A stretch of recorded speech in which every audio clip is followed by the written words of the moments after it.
Can you tell the audience a bit more about yourself? Yo, I'm SoraCD. Yeah, I'm from Seattle, Washington, the Central District neighborhood. I make a multitude of genres of music, stemming from country to house music to rap to pop music, and so I'm just a person who has a really big passion for music and wants to make music better than when I found it. When this is all said and done. Awesome.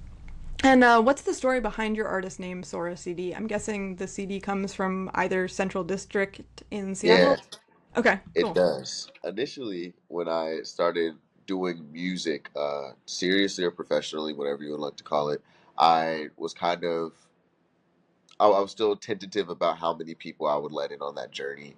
One of them including my mother, and so I wanted to create some form of alias. My name is Sky, SKY, and so Sora is just Sky in Japanese. And I took that from like a Naruto intro that I really liked or something. So just, being a nerd. Awesome. Yeah, it's really interesting in terms of like that making music is so personal, and so I know so many artists do like to have an artist name versus just using their own to give that sense of privacy and space between who they are as a person and who they are as an artist. Yeah, I absolutely agree. Like, especially in the first few years when I was kind of finding my footing, there was like this separation I wanted to keep between myself and just like my personal life and everything, and just the artist stuff, right? But as I grew more as a person and as an artist, it was always throughout the entirety of my music, just everything in my actual life influences what I do in the music, whether it just be thoughts, conversations, things I want to bring into fruition. So, yeah, I've gotten more comfortable with those two things intertwining. Yeah, that makes a lot of sense. So, like you mentioned, your music spans a wide range of genres, from hip hop to house, metal, and even country. What made you want to create music in such a variety of styles? I will always give, this will become annoying down the line, but every interview I will always give credit to my mother, just because I've always been into a wide range of music. It's just my mom kind of instilled that love and that passion for music and all different types of music.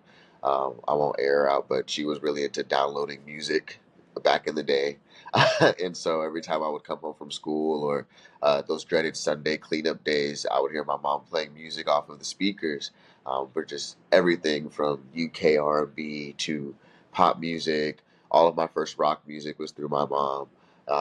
And yeah, and obviously a lot of hip hop and R&B and just everything. My mom is really, really into music as well. So I got a lot of that from her.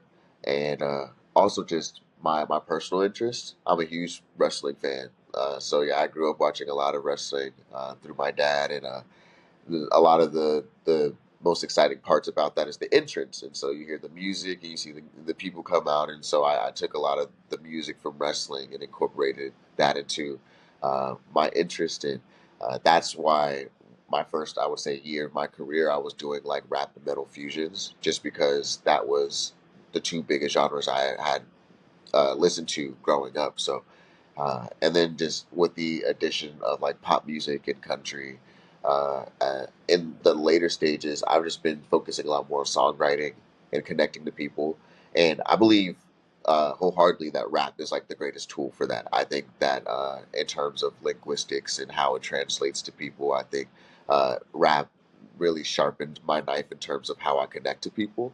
But just finding different ways to connect to people, and I like music, so there. If it sounds good, I'm going to do it. It's interesting how rap to me is one of the genres that really kind of transcends boundaries in terms of like a lot of people will be like, "Oh, I don't like country music or I don't like this music," but like rap really does seem to reach a much wider audience than a lot of other genres. I'm always curious about how people adopt like hip hop and rap culture, just because, as you know, we saw through the 2010s, that was the biggest thing that everyone was doing.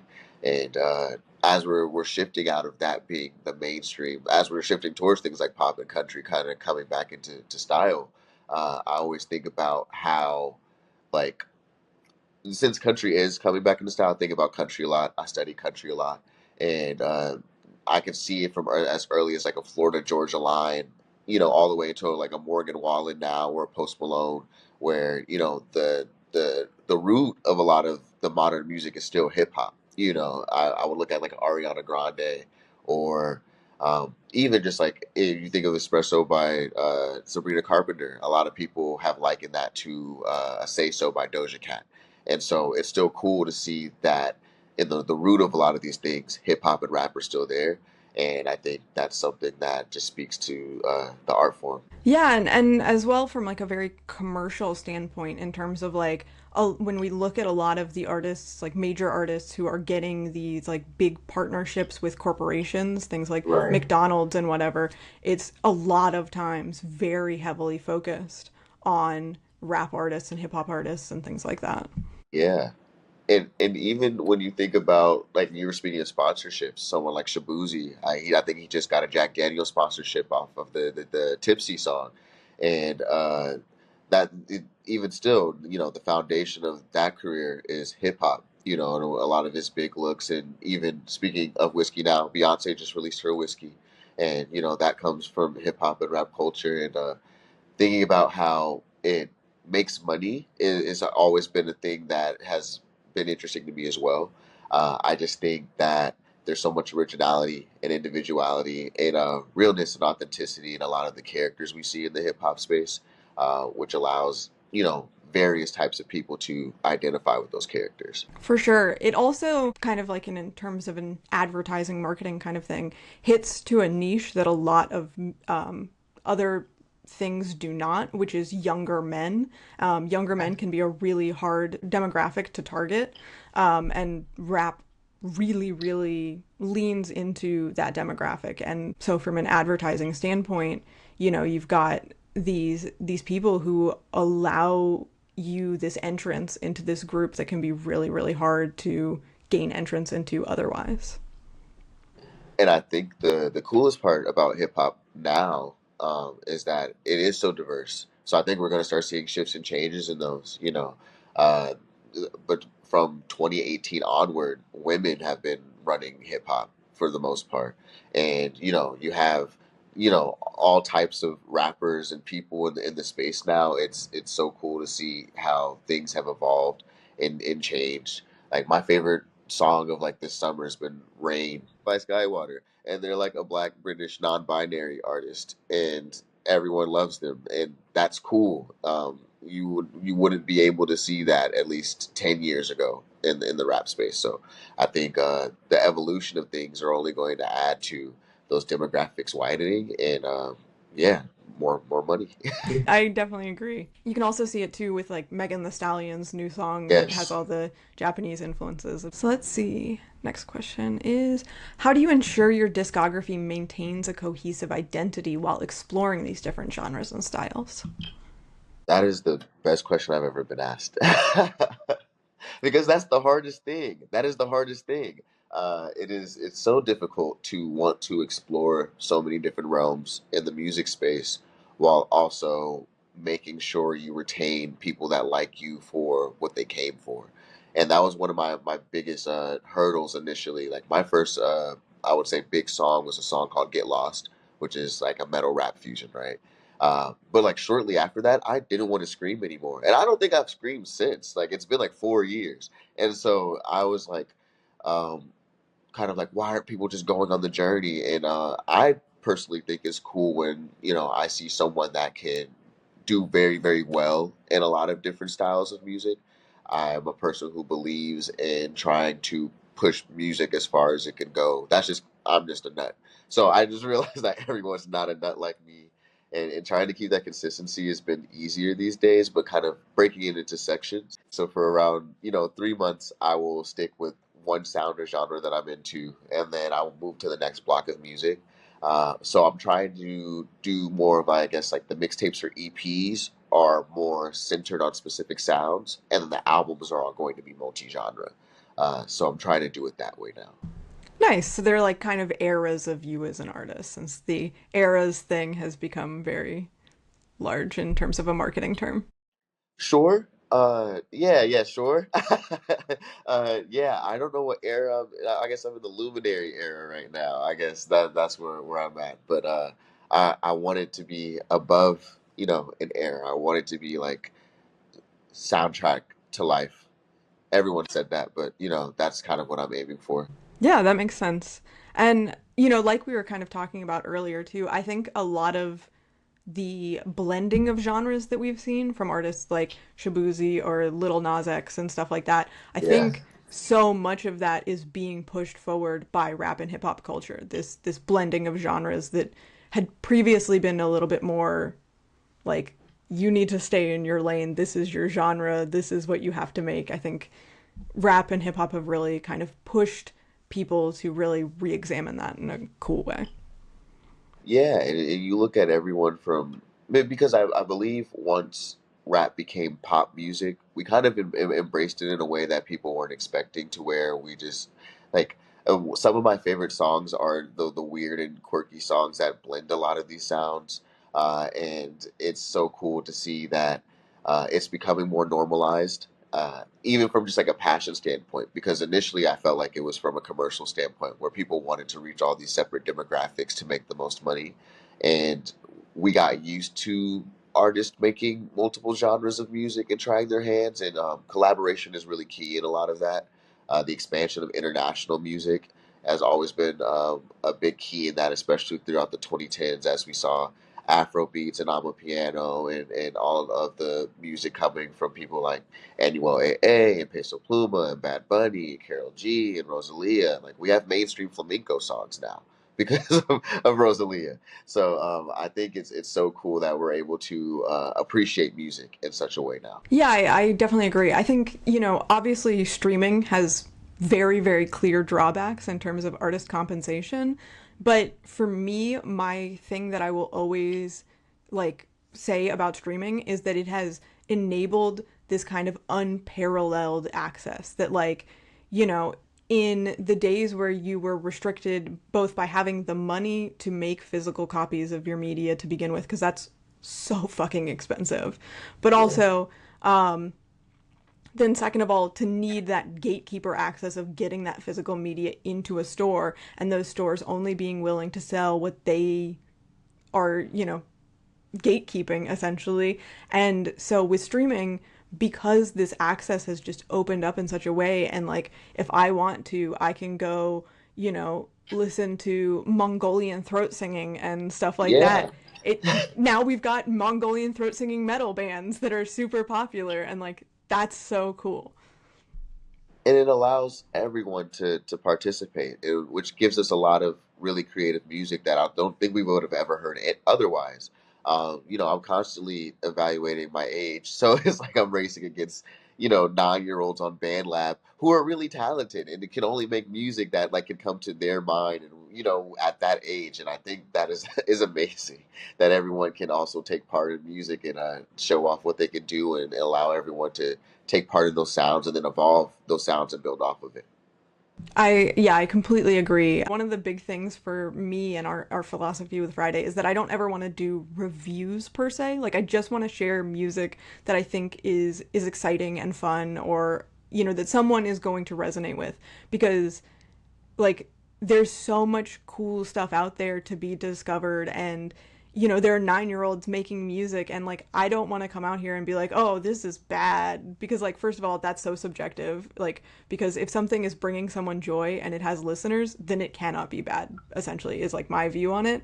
And like Right. also like someone is putting their whole heart and soul into this thing, and so being like, oh, this is bad, you're like crushing someone. And for what, like no, Mhm. it's not bad. It's beautiful that everybody is creating and making, and that we're getting all of this new exciting stuff that can only come from everyone creating and making. Because even if something is Right. kind of bad, if it inspires someone else, if they hear this thing and they're like, wow, that's such a cool way to think about it, and then they make something from that, it couldn't have happened without that thing that was maybe objectively bad.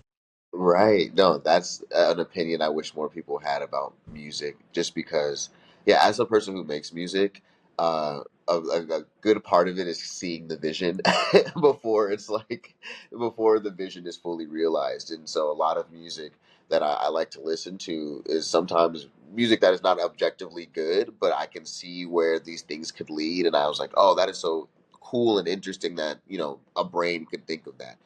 It's more of a human experience. I think music outside of books probably are probably the most direct art form there is. There is a lot of manipulation between the initial product and the end product. That's why I said outside of books, because you're just kind of writing. But I think it's so cool. Even with the manipulation of it, it is expression at the highest level. Yeah, and you know, with books, not everybody likes to read. But like I have yet to meet someone who truly doesn't like music. That's like a Right. weird thing for someone to not like any music. There's so much music out there for people to find as well. And I think it's one of those things where there's so, I guess, limited versions of everything else, and there's so much music. There has to be something that you could enjoy or relate to. And just audio in general. I know people that are like, I like podcasts and audiobooks, and I believe that stems from music, though. You know, it's just being able to translate your story through an auditory medium or audio medium, and I think that's really cool and interesting, and that we have access to all of that, and that we get to enjoy it. It's like almost too much. I will never hear all of the songs, and that irritates me. Yeah, the stat that always gets thrown around is 100,000 songs uploaded to Yeah. Spotify a day. It's actually Yes. not 100,000. Like they've done like the research and it's not that high, but it's still high enough that 100,000 sounds believable to people. Yeah, yeah. I was like, our YouTubes might look very similar, and just because, like, as soon as you said that, I was trying to avoid saying the 100,000 stat. Yeah, it's crazy. And yeah, I broke it down once actually for Friday's business plan of like how many like how many songs you would need to like listen um to like how many years it would take someone to actually be able to listen to all of that music. But like you can't really calculate it because it's, you know, like exponential and stuff, but like Yeah. it like even just like with what's on right now, it would take like 300 or 500 years or something like that, which is like obviously not doable, at least Yeah, with medicine right now, but who knows, maybe eventually and do the cryogenic Disney thing of freezing your head. yeah, that would be cool. But then also, I would like miss out on a lot of years though. Yeah, just sitting in your room with the headphones on doing nothing but listening. With the singer music, yeah, okay. I do that now, so that makes sense. So, in an interview with another artist, we discussed the pros and cons of creating music that's a different genre than the prevailing genre of the city that the artist is in. For example, Seattle tends to be known for its grunge or rock music primarily. Lots of popular indie bands as well. Much less so, though, for hip hop or country music. As an artist creating here in those genres, what has your experience been like? I think that a lot of my initial branching out actually stemmed from me not wanting to. Okay, disclaimer: I love all Seattle music. I find value in all of Seattle music. But just growing up with like my mother, my cousins, my uncles, who were all in the music scenes. Um, I had my uncles in bands and who rapped and who were videographers and dancers and things like that. So being so heavily integrated into the scene, I like got exhausted with things pretty early on. I think since Seattle, I think 2025 is going to be a very big year for our city, just because people will finally fully realize that we kind of have our own thing outside of the grunge and indie scene. Uh, with hip hop specifically, we are on the West Coast, believe it or not, despite all the rain over here. So a lot of people kind of forget that we are a West Coast city. And so with hip hop and rap, we take a lot of those West Coast hip hop sounds from past, present, and future, but kind of make it our own because we have our own things going on here, our own way of saying things and structuring. And I find a lot of it very unique. And with things like our indie music or like our folk scene, we have like an indie folk scene that people don't talk about at all. We have a lot of really talented singer songwriters. We have uh, outside of Seattle, I think people don't realize that a lot of Washington State itself is farm and country land. Just vast areas where people have farms and do a lot of that work. We have lumber towns and logging places like Aberdeen, and so country has always been something that appealed to the people out here. And I feel like PNW country is going to become a thing over like the next 10 years, just because there are those relatable aspects to traditional, probably like Southern country. But the uniqueness of our weather conditions and what we are importing and exporting and things like that will provide for slightly altered subject matter. And I'm really excited to see where that goes. And then we have like an amazing R&B scene. We have I'm surprised, like, we are so EDM centered in Seattle, and no one outside of our state talks about it. EDM is probably like the number one genre in our city. So there's so many things that we provide as a city itself and as a state. I think to answer your question, I think it's a matter of, I think that's the thing. It's like similar to just myself as an artist. There's so much going on. It is hard to kind of quantify and encapsulate what our sound is. And so I think that will be the beauty of it, though. Long run, yeah. Yeah, I get that. It's there is this like very like, oh, Seattle makes grunge music thing, but like in fact, in terms of like the artists that I encounter through Friday, grunge is certainly still being made. Like, disclaimer, Yes. like I'm not being like there's no grunge bands anymore, but like Yeah. it's not, you don't come to Seattle and like just walk through a portal into the 90s, like Yeah, it's I it's not think what it that was. separation, I don't want to say it's haunting because it's an amazing legacy to have. Growing up here, being able to have people like Jimi Hendrix and Quincy Jones and Kurt Cobain, uh, big shoes to step into. Excited for the challenge though. I think it does kind of linger though, in a sense where it's the same with like us being known for coffee. I think it gives us a cap sometimes to people even within the city and outside of the city in terms of a creation. But I think that this generation of musicians are doing a really really good job of not only kind of doing a good job of being seen outside of the state and showing people that Washington State has things to offer in various forms of media. Yeah, like Sydney Sweeney's from Spokane. Benson Boone has been like on the charts the entire year. And so Washington State has a lot of things to offer, but also within the state and the city, I see a lot more people wanting to build foundations here. I think that's one of the biggest things that we hurdled with is that everyone tends to get that outside attention and has to stay outside to maintain that attention. But now we're getting attention inside, and we're propping each other up to maintain that attention and kind of finding our identities with each other. I feel like there's more unity and collaboration within all the music spaces that there's ever been. There's so many people throwing events. There's so many people that are just trying to make our nightlife scene, our music scene, our photography, model, videography, like everything is at one thing, like coming at a head. Like I really feel like this year has been a big boiling point, and we're only going to see more of us as we go into the future. Yeah, Seattle has a very strong community, I would say, in terms of like it doesn't matter what genre people are creating in. Like everybody, the minute you say like, "Oh, I'm making music in Seattle," everyone just wants to prop you up. Like they're like, "That's awesome." Like, and so it's surprising to me that Seattle doesn't have more of a reputation as like a music city in the same way that like, for example, Nashville does. Like there are no major label headquarters, like big buildings here and stuff. And like that's insane to me. Like we have Amazon and Meta and all of the others, but like how do we not have Warner and Sony and Universal here? That is literally the goal. And this is probably my favorite interview ever, just because we're talking about the real issues here. That is eventually the goal. To either create a brand new record label that's centered here, or bring an extension or a branch of one of the majors here, just because we should be known as an entertainment city. We have so much going on in so many different.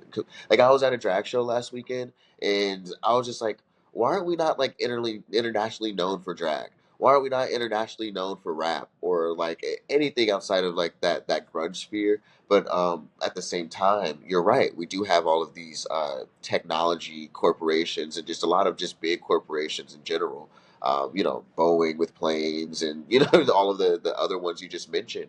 There's so much opportunity for us here to create like not only like fiscally a really good space for us, but just to put ourselves on the map. And so that is kind of been my goal here.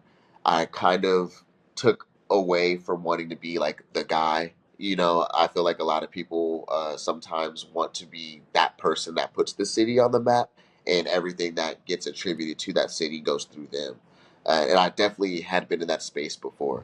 But now I'm seeing the potential of what we all could be, and it's so much bigger than other people can know. I think we're going to come out of nowhere to a lot of people, but I feel like for 20 years we've been waiting on this opportunity, and now this is the window, and I think we're all realizing it. It's really fun. It's energizing. Yeah, I really agree. And it's also, like I said, like it's so crazy too in terms of the fact that like it isn't just the 90s grunge that was so successful here as well. You've also got like all of the like early to mid 2000s indie music, bands like Modest Mouse and Modest Mouse. Fleet Foxes, I believe, and like the Shins and like I fact check me on all of those. Some of them may be Oregon, I think, but I'm pretty sure they're all Washington. Modest Mouse is in Portland now, but they were from Yeah. Issaquah. Issaquah, is that Yes. correct Yes. Yes. pronunciation? Yes. So like when you think about how strong the legacy is of music in this city, not just in terms of like the fact that there is music happening all the time anywhere you go, even in like the surrounding suburby areas, they've got music happening all the time. It's such an important part of the culture, but also in terms of how many hugely successful artists have Yeah. come from here. Why don't we give more to Sir Mix-a-Lot? He, he made the penultimate butt song like of all time, and like there's just like things like that. I think it has been that thing of being othered for so long in the music space, because that's what I'm saying. Like Macklemore's won a Grammy. Macklemore's literally won a Grammy. So it's like it's not like someone from here hasn't done anything since then. So yeah, I completely agree with you. And yeah, shout out to Fleet Foxes and Modest Mouse. Great bands. Um, there's so much that comes from here. It is kind of baffling to me how we haven't gotten our just due yet, but it's right around the corner. I agree with you 100%. Yeah, especially when you think too about like all of the names we've mentioned so far, how diverse the music and genres that they're making is. Like it's not all just grunge music or all just indie music. Like we've named a bunch of people from so many different genres. Right. I think having the World Cup come through here will probably be really, really good for Seattle's music scene and getting the recognition it deserves. And people aren't even aware that's happening yet. Like I talk to like a lot of people in the music space and just my friends in general, and people have no idea that's happening. And as the city grows by what 50,000 people every year, it's just inevitable. I think we are like the largest small city in comparison to like your New Yorks and whatnot. But just we are at like literally just kind of at a breaking point and for everything, and it's just gonna go through the roof from here. I'm so excited. Me too. I think it's a really good time to be in Seattle and be making music and working in music. So a bit of a pivot, but in Okay. August you decided to put out roughly one new song a week. What made you want to take on that project? Uh, I had a lot of music and and just kind of as I'm working on the album, I'm working on two more albums before the end of the year, and I wanted to have give people that music that wasn't for the album. And not to say none of those songs are album quality. It was They were just songs that I had that I didn't really have a lot of intentions for. Um, but being able to take advantage as well as just kind of like the last kind of shimmering light of the summer sun. And as I was just doing a lot of events, I just wanted to keep the sets interesting. Like I did a show every weekend in July and August, and so performing a lot of the same songs sometimes loses its luster. And so performing new things and allowing people to see the diversity of what I can do is a lot of fun. I did rap to country to just a lot of different things that I just had up here, and it was just it was just a lot of fun. So I just wanted people to have fun with that music. I imagine that makes a very good marketing draw as well for the concerts that like, hey, you come to this show, you're going to hear a song for the first time and that's an exciting thing for people. And it also is like it's sometimes a hurdle to the other spaces that I want to get into in terms of performing, just because I am so centered in hip hop and rap. I am a rapper. I wouldn't not identify myself as a rapper, but I also wouldn't identify myself as like a multi-genre slash mono-genre artist, whatever we're calling it now. And being able to show people that, oh, okay, it's not just like he did a country song one time or did a house song one time, just to say he did it. Like he consistently can perform well at a high level in these genres, and it's something that he can keep up as well as the rap and hip hop stuff per se. I want to be just as respected for those endeavors as I am for my pen in rapping. I would say, and just like being able to reach as many people as I can with the music. It's just about connecting people. I've connected my entire life through music, and so being able to give that back has been really important for me. Yeah, that's really cool. Did you notice any changes in your streaming metrics from releasing music on such a regular basis? Kinda. It was in combination with like one of my songs doing well this past summer, but I do notice that just because there is more music out there, yeah, the numbers have been going up a little bit. I think though, um, I'm going to spend a lot of the fall just consistently reminding people of those songs, though, just because it is really important to me that every one of those songs gets the proper amount of attention it deserves. I think, obviously, from like a marketing standpoint, you lose a lot of time for promotion and things like that while dropping that much music. And I believe my album came out in April, so it was, from April to August, kind of just full steam ahead, but looking to get more visuals for a lot of those things, and just that'll allow me to kind of take a break personally, just because I record a lot. I record like this is probably not a lot to someone, but for me, like 20 songs a week is probably as much as I record, and that takes a lot of time. I mix and master all of my own stuff. I throw events. I do all the cover arts. So doing everything yourself kind of tends to lead to burnout sometimes. I'm trying not to burn out for these albums. I really want to put a lot of really good work into them. So giving people the content per se is been of importance lately. Yeah, I can certainly understand and relate to the burnout part of it. Actually, I think that's something that like I've been especially impressed by with you as an artist, particularly, is your ability to do strong marketing. Because You for think it's anyone, strong? Okay, yeah. thanks.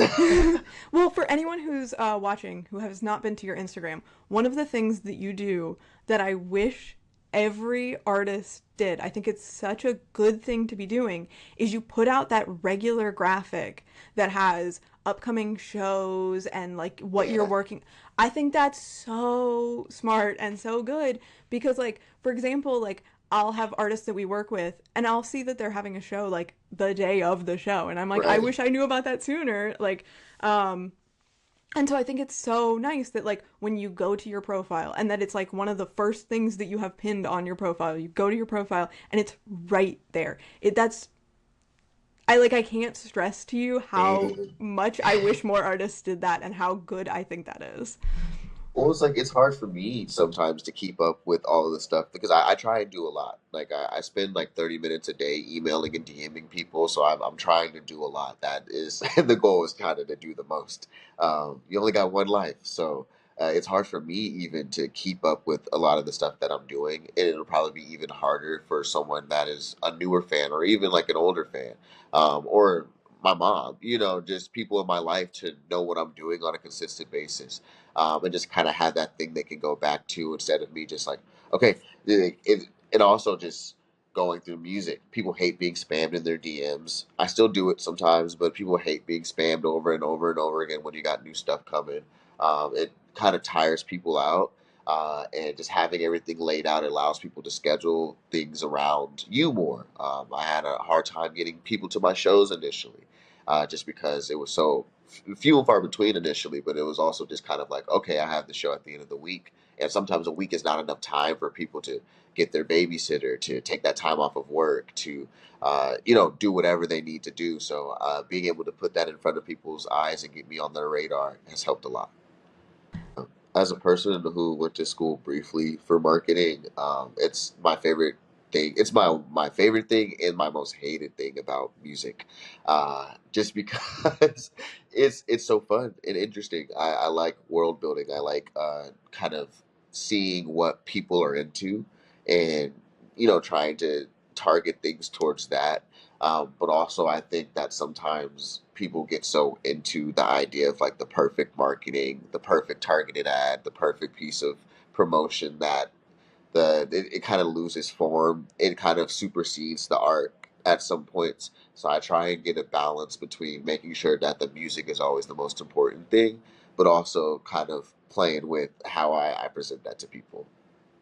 Thank you Yeah. so much. Yeah, of course. Like I said, I every time I see one of those, I'm like, that's such a good thing to be doing. It makes it so easy from an audience standpoint to keep up with you and what you're doing. But along with some of these discussions of newer songs you've been releasing, I'd really like to talk more specifically about, and again, these are like marketing things as well that like stuck out to me, about Yeah. Dog's Anthem and Demure. Can you tell the audience about your inspiration for them? That's too recent. I wasn't expecting to be asked about that. So I will start with probably the most embarrassing one first, which is the most obvious one, which is demure. Literally, I'll be completely transparent. I was slightly annoyed by the frequency of which I was hearing that word initially, until I found myself like it slipped into my own vocabulary by accident, and I was like, I can see the use for the word now. So it was one of those social media things, and then things that slipped into my friend group and just work and every aspect of my life.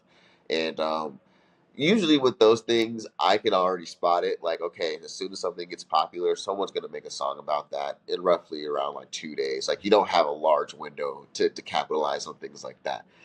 So it was around 48 hours, and I was like, I heard the word enough. Let me make a song, and I can make songs pretty quickly, especially when I already have like topics in mind and things like that. And I record a lot at work, so I spend a lot of time at work recording, and so I said, let's see how long the song takes me. If the song comes to me naturally, I'll do it, and that's what happened with that. And it was just fun. And it's a little culturally zeitgeist moment. You had to be there for it. It probably won't make sense in like 2 years, but hey, that's life. And with Dog's Anthem, I'll reveal this information now. I actually have a song for every team in the city. So it was one of those things where I was asking myself, literally, just in terms of like marketing promotion, how do I insert myself into cultural conversation? How do I just become a defining factor of an era of a cultural zeitgeist?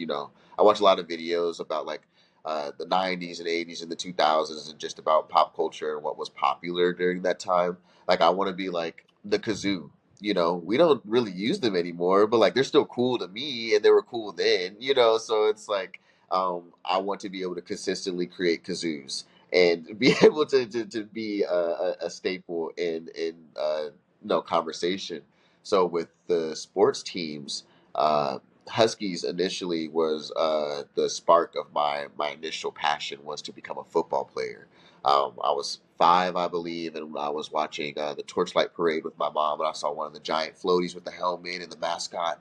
And my mom was like, "Do you want to play football?" And I said, "Yeah." And I started playing football. Shout out the CD Panthers, greatest little league football team in Seattle history. And yeah, so it was kind of a full circle moment for me.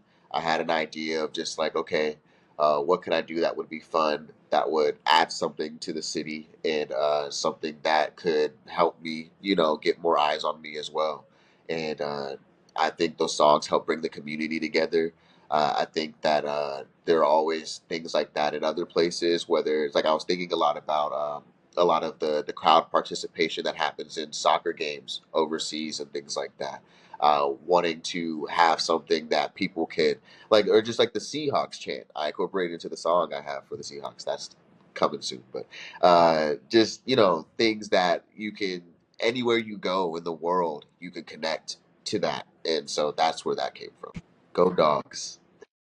Again, for me, it really tied into this idea of your focus on marketing and capturing these marketable kinds of things. Because when I saw Demure, I was like, oh, that's, that this was the first song that I saw capitalizing on the Demure thing. And I'm surprised I haven't seen more of them because, yeah, boy, oh boy, did that one take off in terms of like social media virality. Right. And then, yeah, this idea of making music for these different sports teams in Seattle and stuff like that. It really is, again, like with this idea that I have of you and the way that you are looking at marketing yourself and your music, and just the clear intentionality behind it. Like you said, in a couple years, the Demure song may not make as much sense to people because that trend will probably have died by then. But you'll have this whole, if that's the thing that brings people into your music, you've got a full discography of things that are not just tied to something specific that people can then dive into. But these kinds of things help bring in people into your journey, into your art and stuff. And I think that's really smart. Yeah, like that's the balance I'm kind of trying to make right now, because I feel like I'm at a point artistically to where I'm ready, and I felt like that forever, but like that was just kind of me being impatient, to be completely honest. I am in a space now to where I feel like, there's slight improvements in production quality that I'm working on, especially for these upcoming albums and visuals, and it's very important to me that I put myself out there. A lot of it is me not being very much of like a social media guy. Like we're talking about music, so I'm like a D1 yapper. But like in terms of like everything else, I'm kind of quiet in that I don't really like posting like my face and stuff like that. I've always been really nervous about it. But also making active changes in my life of about like thinking about, okay, what would make things like that easier for me, and just tying in the things that I'm actually interested in into the music, and that's been making like it's like a second life for my career right now, just because I am able to put more energy into it, more effort into it, in time, and enjoy the fact that I am doing so, because they're things that I love to do and love to subscribe to. So it's one of those things that. Uh, I wish I would have done like 4 years ago. Honestly, you get told so much that you have to make music for other people and not yourself, and then you also equally get told as much that you have to make music for yourself and not other people. And I kind of had tried to figure out how I could do both, so it's been good in that way. Yeah, finding that balance can be really, really hard. So, do you have a favorite song you've created? Ooh. Okay, so off the top of my head, "Get Lost" always comes to mind. I feel like that's kind of like the moment in the song where I realized that I could do this for real. I made the song, and shout out 666 Delete, the person who made the beat for that song. I was just going through kind of a phase of, because I was recording in a garage initially, so I feel like a lot of me doing the screaming and the overwhelming focus on louder sounds at that time was just a product of the environment I was in, and I felt like that was the magnum opus of that initial era of my career. And with that song, I had got in contact. There's a YouTuber named Berleezy who is really popular on YouTube, I guess, and I really enjoy their content. And I reached out to their editor. I just sent them some songs I thought they enjoyed because I saw what they would put in the videos. And he surprised me. He didn't tell me he was going to put in the video. He just tells me to check the video. Right now, that video sits at like 2 million views, and so I got a lot of my initial fan base off of that video. Seeing how many people I was able to connect to, and it being something that was so 100% me, it felt like, okay, I don't have to do things that everyone likes for people to like the music I make. And yeah, I think Get Lost is my favorite song I've ever made. Probably one of them. Yeah, it's up there. Yeah, that's certainly a very special and wonderful reason for it to be your favorite and very understandable. Yeah, thank you. So I guess we've kind of touched on this with your discussion of your mom, but who or what has most influenced your music and artistic style?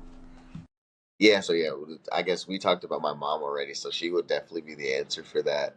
I would say the Central District. I think that experience of just growing there, the people and the community, a lot of my music comes from, especially now, conversations that I have with people, and being able to have my experiences being so diverse, just being from Seattle. I would include Seattle in its entirety as well.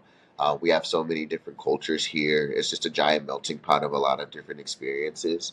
And so I've seen and experienced so much throughout my short time here on Earth, that I don't think I would have ever been able to experience outside of an area like here. So just yeah, the people and the happenings for sure of Seattle, and just more specifically the neighborhood is has been the biggest inspiration to my music. Yeah, actually, when I was doing research for the interview with you, I found it was an website that was like profiling different people from the Central District. I So think I found that. yeah, I tried Yeah, to the story about really that's deep funny. dive on getting my questions together and stuff. Yeah, no, that's great. Like, yeah, this is my favorite interview ever. That I was waiting for a haircut. Shout out Frank, the barber. Everybody from the Central District knows Frank. Go get a haircut on what 8th and Madison from Frank. But he was my dad's barber, and he ended up becoming my barber. He also used to like do like I believe he used to like cut like Doug Baldwin's hair from the Seattle Seahawks. So yeah, legendary guy. I was waiting for a haircut, and this was on 23rd and Jackson in the old Promenade area. So before it was like the Amazon Fresh building and everything, there's an area called the Promenade there. There's a Red Apple grocery store, a Subway connected to that, and then right below that Subway was Frank's Barbershop next to the African Beauty Supply in the U.S. Bank, and I was going to get a sandwich because that's what I do when I wait for my haircut. So I go get a sandwich, and the Subway was gone. This was like one of my actually like my initial experiences with gentrification. I lost my Subway and I lost my Game Crazy / Hollywood video, and everything went downhill from there. And they're like, "Are you from here?" I'm like, "Yeah," and they just decided to interview me. I believe that interview or something like that is inside of MoHI, the Museum of History and Industry. And so being able to kind of be a part of the capsule of the neighborhood is cool. That's so cool. So, what are you listening to currently? A lot of myself, a lot of my friends. Yeah, I'll give a few shout outs here. Shout out my brother Now 21. I listen to a lot of his music. My brother K2X, my brother Thule, The Queen. I listen to trying to think of more local stuff. Yeah, but that's what I'm saying. I don't want to get too long. Okay, yeah, I'll reel off some things. Shout out Kid Fuji. Shout out Sanjay. Shout out Noah. Shout out Nay. Shout out Cinda Slime. Shout out Cameron Chanel. And that's what I'm saying. I'm gonna blank. I hate doing things like this because I always blank, and then everyone's gonna be like, "You forgot me." Shout out Scratch. Shout out 50 Shot G. Shout out Seth Marshall. Shout out Unapologetically Jason. Shout out Kayla J. Shout out Mars. Everybody in the local Seattle scene, truthfully. There's a lot of people out there that are doing a lot of really talented and creative things. And outside of that, I don't know, really. That I try like I do listen to music, but I try not to listen to a lot of music because I have like this anal thing about being influenced by other artists and things like that. I guess most recently I've been listening to a lot of. That's what I'm saying. There's probably some things people wouldn't expect. There's a Chicago artist named Baby Chief Do It that I listen to a lot. Che's new album Say So Says is good, and I'll probably say new Linkin Park song just came out as like a OG Linkin Park fan, I didn't know how to feel about that, but shout out Mike Shinoda. If Mike Shinoda ever sees this, I want to do a collab album. But yeah, shout out Mike Shinoda. Yeah, so yeah, Linkin Park, Baby Sheep, Do It, and Che. Those are cool. And BK the Ruler. Always BK the Ruler. Well, actually, so the first part, or the first half of your answer there, kind of ties us really perfectly into the next set of questions we have, which are less focused on you as an artist and more focused on a project that you've been working on that I think is really, really awesome. It's called Time of Your Life, and it's I think I would describe it as a music collective. I'm not sure how you would describe it though. So, can you tell the audience a bit more about it? Time of Your Life is something that kind of came together. I want to say like haphazardly, but just it was an idea that I just kind of went with and just kind of haven't looked back with, if that makes sense. Originally, I wanted to make this summer album called Time of Your Life, so that was what it originally stemmed from. Was my goal for this summer musically was to improve my songwriting and then also just try my hand in songwriting in different areas. I think I mentioned earlier that I feel like hip hop and rap is kind of like the penultimate version of songwriting and music to me, in my opinion. And I think reaching that out to different genres, I wanted to make more pop music.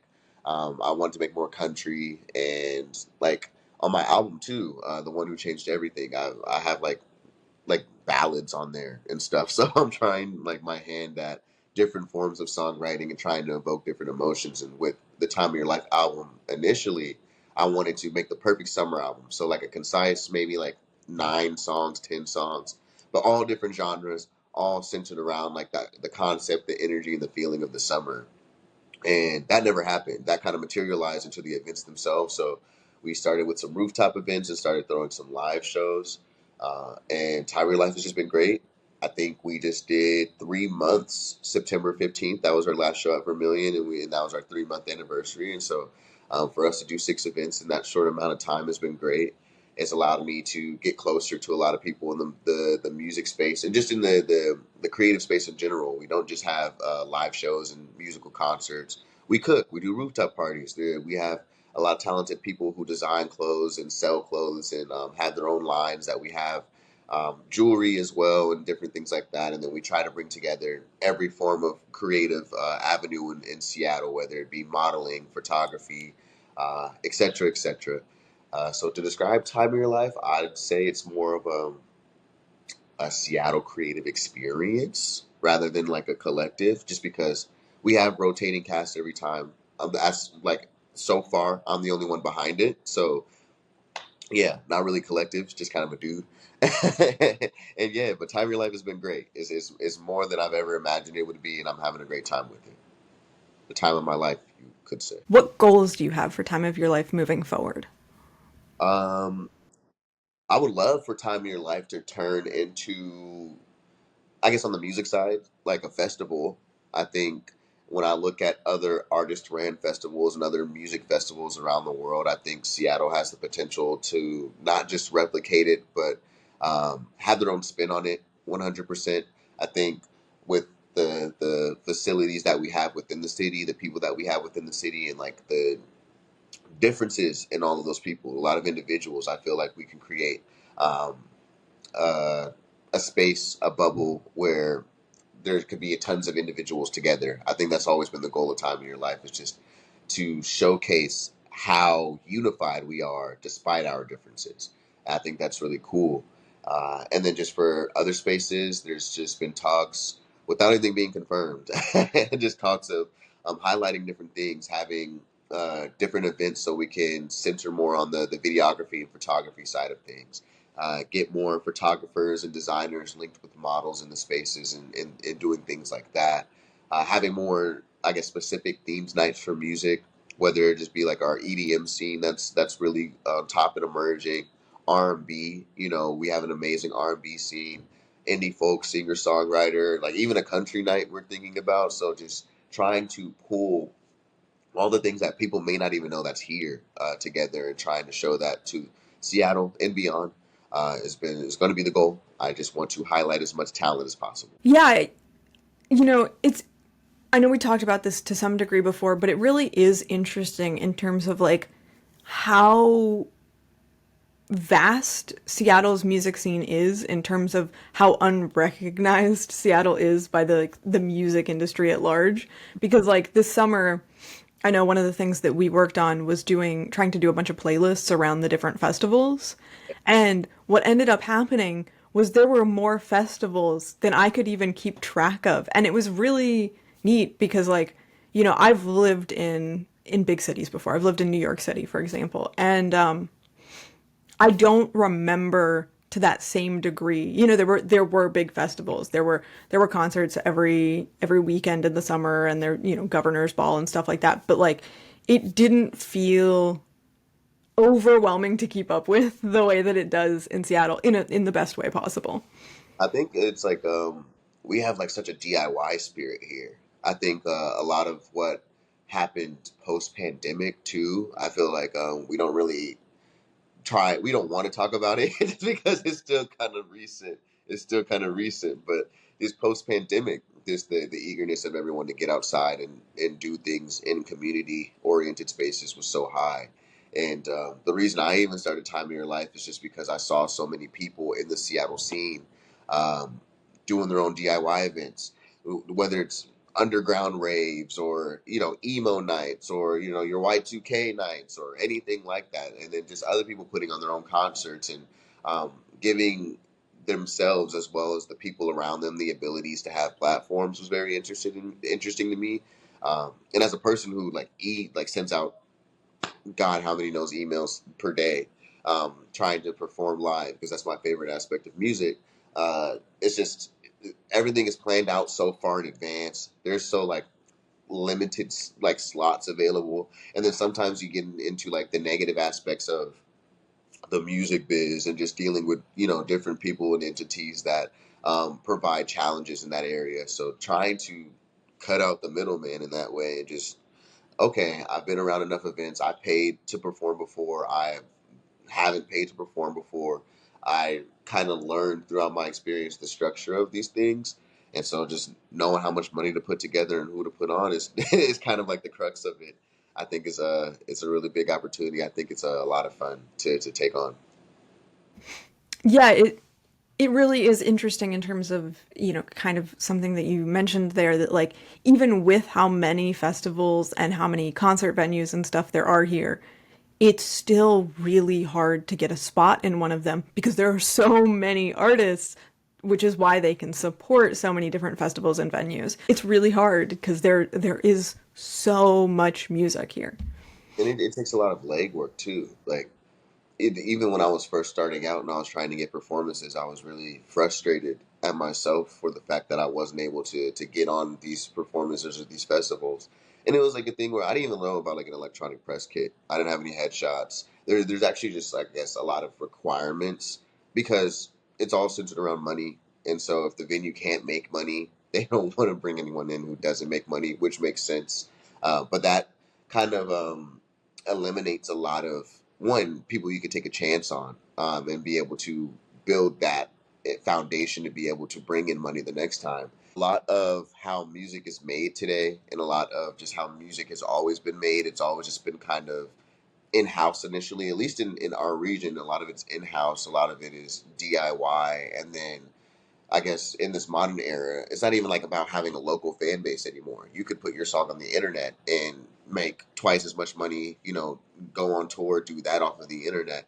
So I wanted to make sure I can balance both because I find an importance of just building the foundation in Seattle, not only as an individual artist, but just as a person who's invested in the Seattle music scene in general.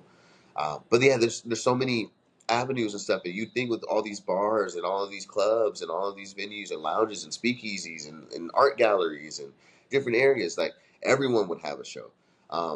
Nah, it's difficult. So yeah, trying to bridge that gap and make people feel like they can perform too. A lot of people just feel like they can't because they haven't been granted the opportunity, and so let's throw them that opportunity. What is your process like for putting on an event for Time of Your Life?